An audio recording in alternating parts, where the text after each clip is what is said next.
A Bíblia, este livro tão antigo, escrito há milhares de anos, pode trazer as respostas para os mistérios do mundo, a origem do mal, o propósito da existência e até o rumo do seu futuro.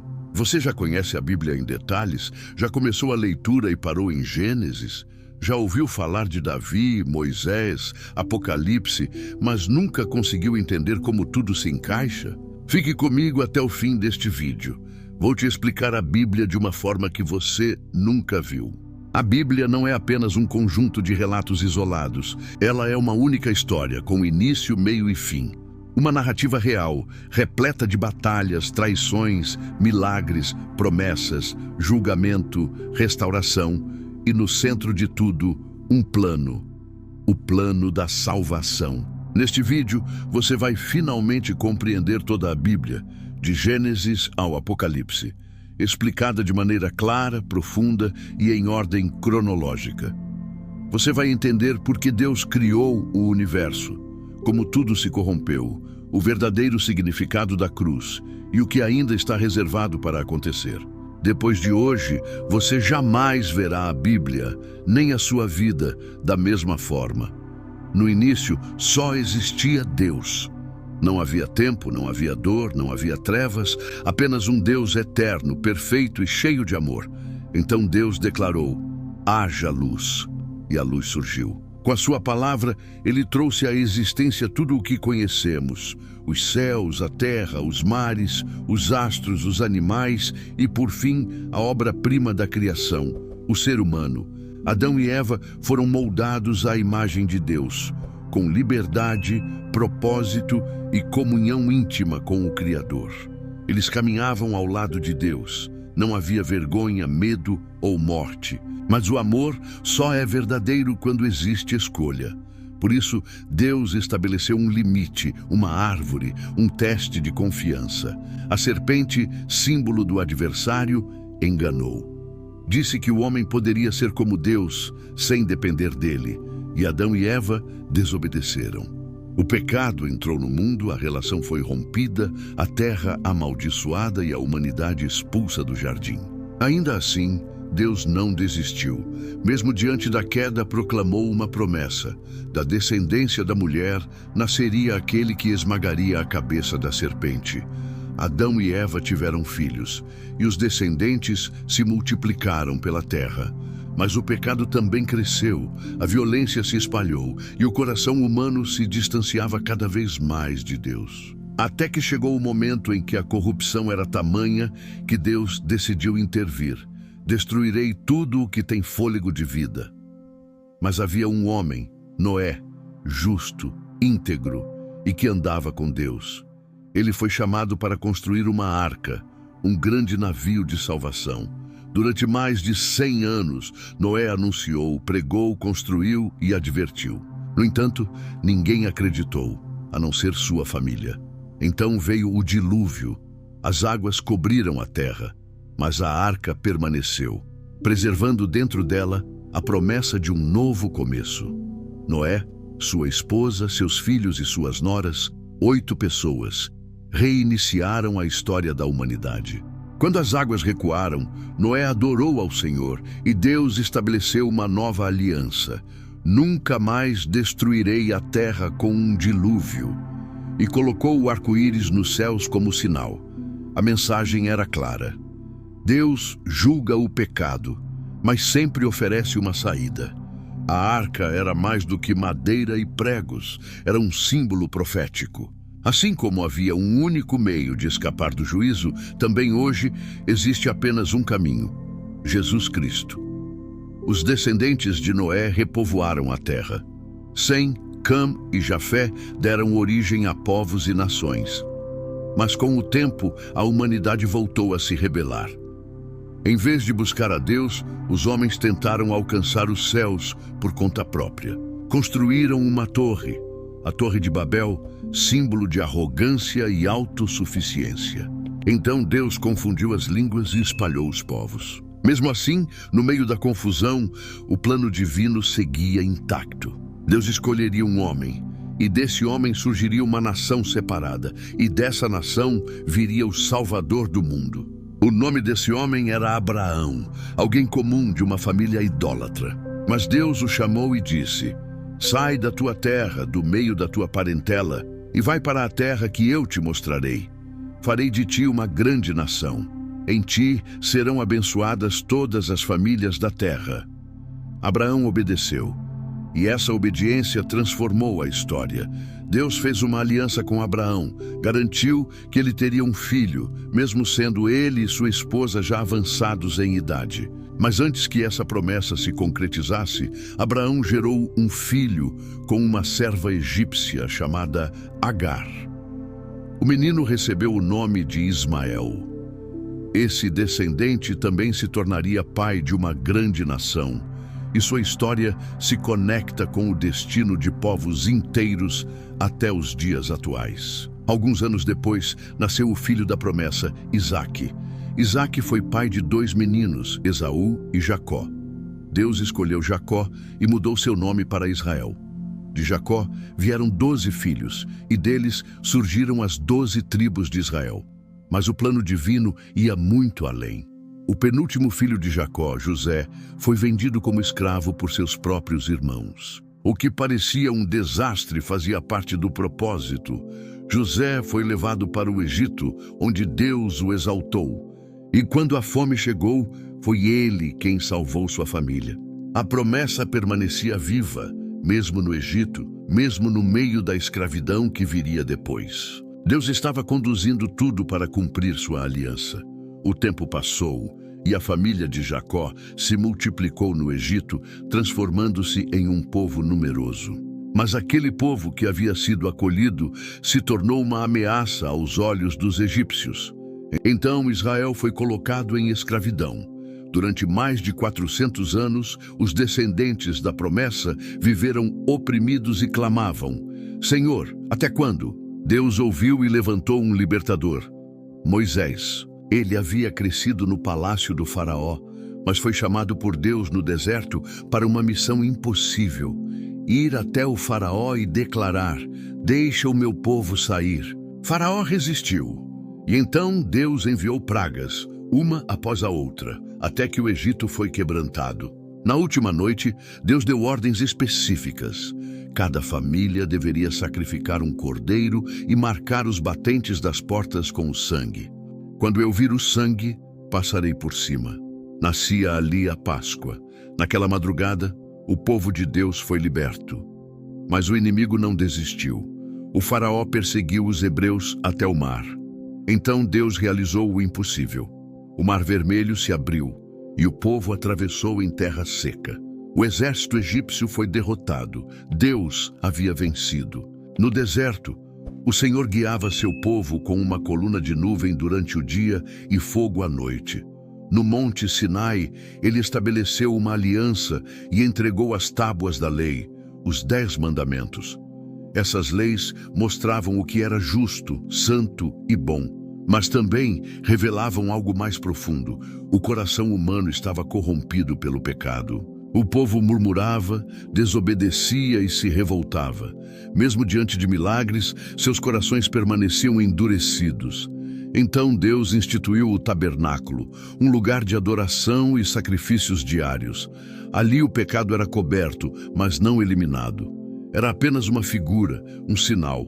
O sangue de animais não podia purificar de fato, mas tudo apontava para o que viria: um sacrifício perfeito, um cordeiro sem mancha. Deus estava ensinando que a salvação só viria por meio do sangue e que a libertação exterior era apenas o início.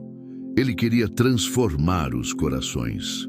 Após 40 anos no deserto, o povo finalmente chegou às portas da terra que Deus havia prometido a Abraão, uma terra que manava leite e mel.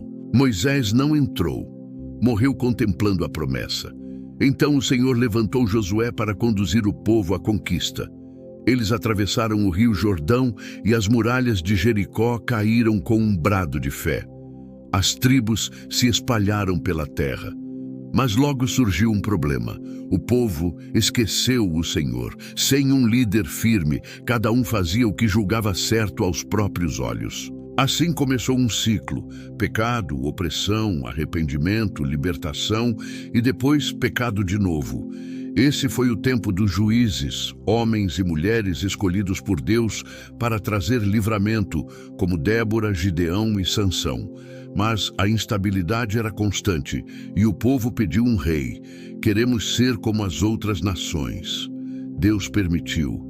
Assim surgiu Saul, o primeiro rei de Israel, alto, forte, mas desobediente. Depois dele, o Senhor escolheu Davi, um jovem pastor de ovelhas, homem segundo o coração de Deus, e fez com ele uma nova promessa. Da tua descendência levantarei um rei que governará para sempre. Davi reinou com coragem, fé e arrependimento.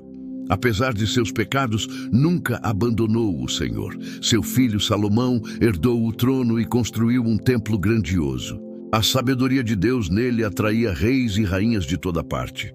Mas no final de sua vida, Salomão também se desviou, e o reino foi dividido, Israel ao norte e Judá ao sul. 2 reinos, 2 caminhos e um povo que aos poucos se afastava da voz de Deus.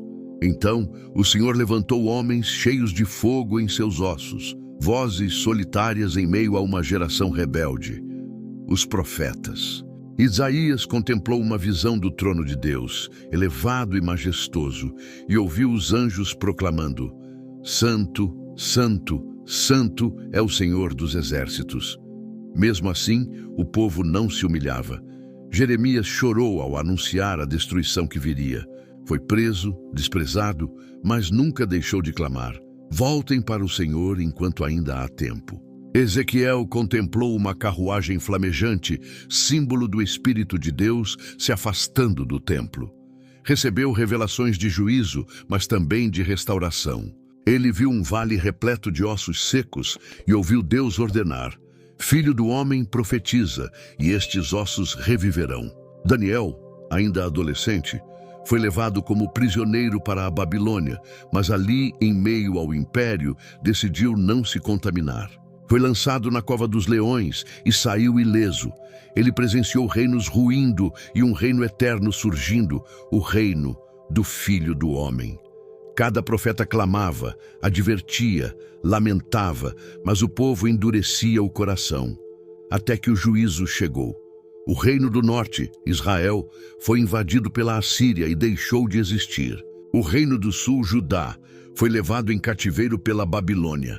Jerusalém foi incendiada, o templo derrubado.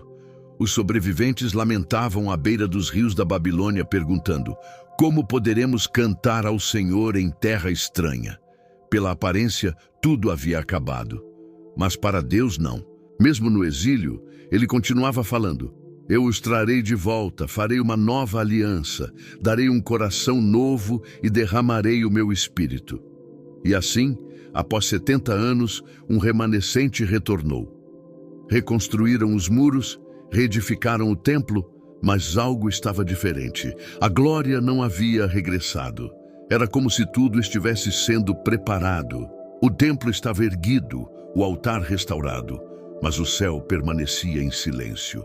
Durante 400 anos não houve profeta, nem visão, nem palavra revelada.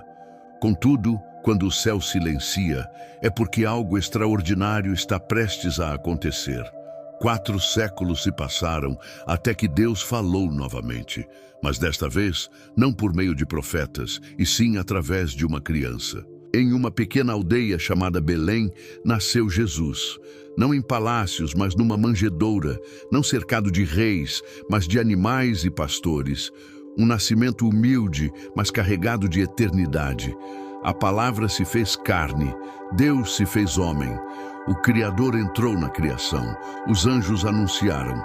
Hoje, na cidade de Davi, nasceu o Salvador, o Cristo, o Senhor. Ele cresceu em sabedoria, trabalhou como carpinteiro e aos 30 anos iniciou seu ministério. Mas ensinava de forma diferente dos demais. Declarava: eu sou o pão da vida, eu sou a luz do mundo, eu sou o caminho, a verdade e a vida. Ninguém vem ao Pai senão por mim. Ele curava enfermos, ressuscitava mortos, perdoava pecadores, tocava os intocáveis e amava os rejeitados. Mas nem todos receberam sua mensagem. A elite religiosa se incomodou. O Império Romano se sentiu ameaçado e o povo se dividiu. Jesus não veio para levantar um exército humano, mas para vencer uma guerra invisível contra o pecado, a morte e o inferno. E para isso precisaria morrer. Ele sabia exatamente a razão de sua vinda. Não foi surpreendido pela traição, pela cruz ou pela morte. Caminhou voluntariamente em direção ao sacrifício.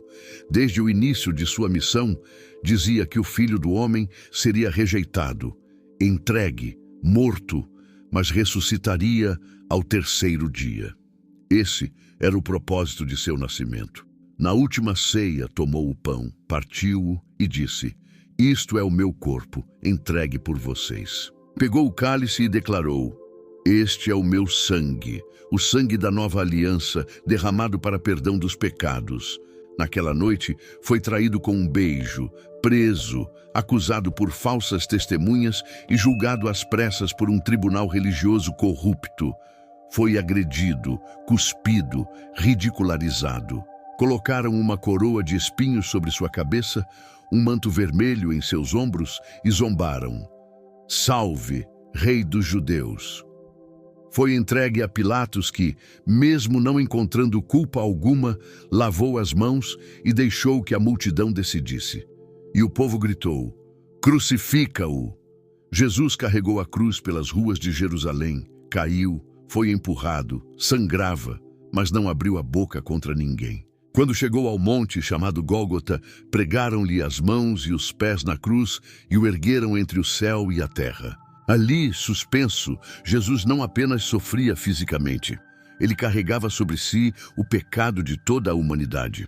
Cada mentira, cada adultério, cada injustiça, cada medo, cada vergonha, tudo foi colocado sobre ele.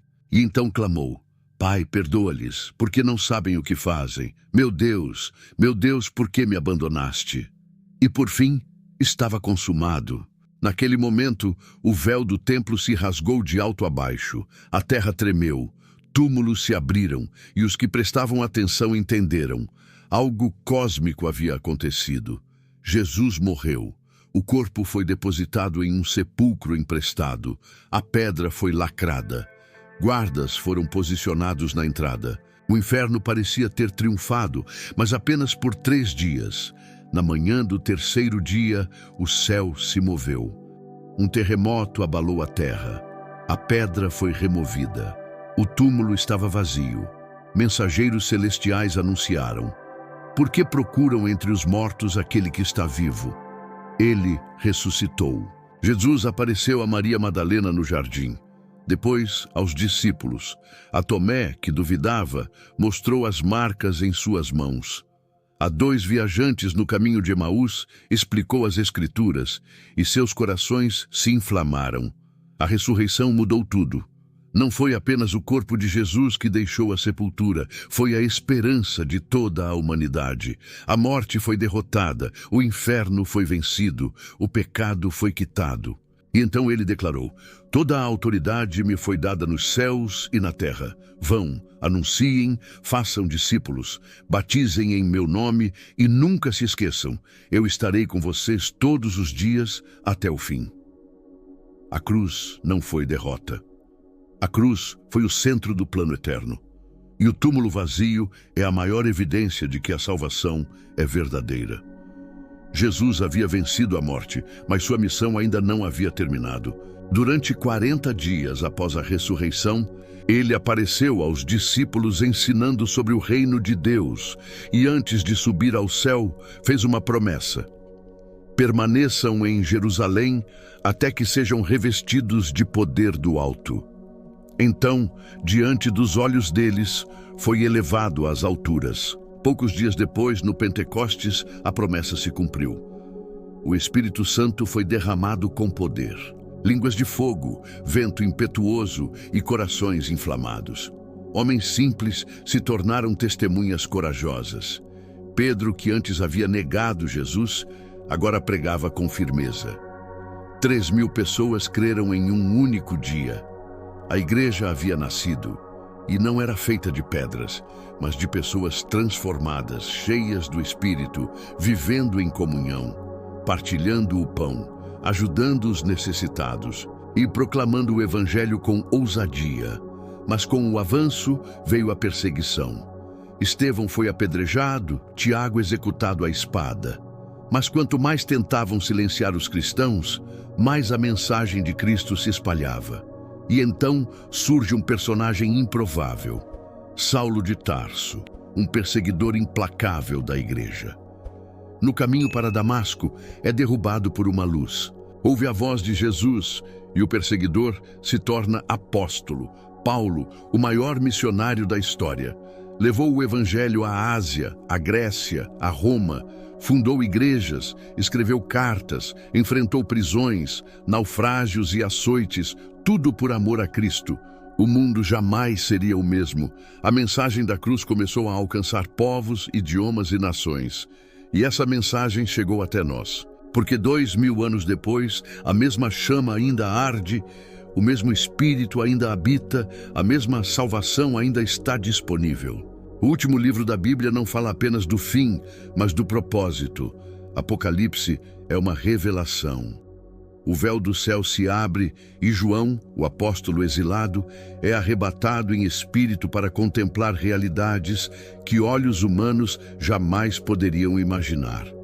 Ele vê Jesus glorificado, com olhos como fogo, cabelos brancos como a neve e voz como o som de muitas águas. O mesmo Jesus que foi pendurado numa cruz, agora reina em glória eterna. João vê 7 igrejas representando a igreja de todas as gerações. Vê 7 castiçais, 7 estrelas e recebe mensagens do próprio Cristo. Depois contempla o trono de Deus, relâmpagos, trovões, adoração incessante, seres celestiais clamando: Santo, Santo, Santo é o Senhor Deus Todo-Poderoso. E então surge um livro selado com 7 selos. Ninguém podia abri-lo, até que aparece o Cordeiro como se tivesse sido morto. Ele é digno. Ao abrir os selos, os juízos se iniciam. Os 4 cavaleiros do Apocalipse surgem: o da conquista, o da guerra, o da fome e o da morte. A terra se abala, o céu se movimenta, uma batalha espiritual é revelada. Há anjos e demônios, trombetas, taças de ira, terremotos, estrelas que caem e multidões clamando por justiça. A besta se ergue, o falso profeta engana as nações. O dragão, figura de Satanás, se volta contra a mulher, símbolo do povo de Deus. Mas em meio a tudo isso, há um povo fiel. Aqueles que não se curvaram à imagem da besta, nem negaram o nome de Jesus. Eles são perseguidos, mas triunfam, porque amam mais a verdade do que a própria vida. Então os céus se abrem, um cavalo branco aparece, e sobre ele está aquele que é fiel e verdadeiro. Seus olhos são chamas de fogo. Em sua coxa está escrito: Rei dos reis e Senhor dos senhores. Ele vem para julgar e guerrear com justiça. O exército celestial o acompanha. A besta é derrotada. O diabo é lançado no lago de fogo. E o último inimigo a ser vencido é a morte. Após o juízo final, João contempla a maior visão de todas: a nova Jerusalém, um novo céu e uma nova terra. A cidade santa descendo do céu como uma noiva adornada para o noivo. E uma voz declara: Eis que o tabernáculo de Deus está com os homens. Ele habitará com eles. Eles serão o seu povo e Deus enxugará de seus olhos toda lágrima. A morte já não existirá, nem dor, nem luto, nem clamor, porque as coisas antigas já passaram. A árvore da vida ressurge, o rio da vida flui do trono, os redimidos reinam com Cristo para sempre. A história que começou com a separação termina com união eterna. Não haverá mais noite. O próprio Deus será a luz, e os seus servos o servirão face a face. Essa é a esperança dos salvos. Essa é a promessa final. Essa é a vitória de Cristo. Ao concluir sua visão, João ouve a última promessa: Eis que venho sem demora. E a resposta que ecoa dos céus é: Vem, Senhor Jesus. Você acabou de ouvir a narrativa que explica tudo, do Gênesis ao Apocalipse, do pecado à redenção, da cruz à eternidade. A Bíblia não é apenas um livro religioso, é uma carta de amor. E o nome escrito no final é o seu. Jesus morreu a sua morte para que você viva a vida dele. E hoje, essa história pode se tornar a sua. Obrigado por nos acompanhar até aqui. Se você gostou deste vídeo, deixe o like, se inscreva no canal e ative as notificações para não perder nenhum conteúdo postado aqui. Clique no card que aparece aí na sua tela e assista o nosso próximo vídeo. Deus te abençoe.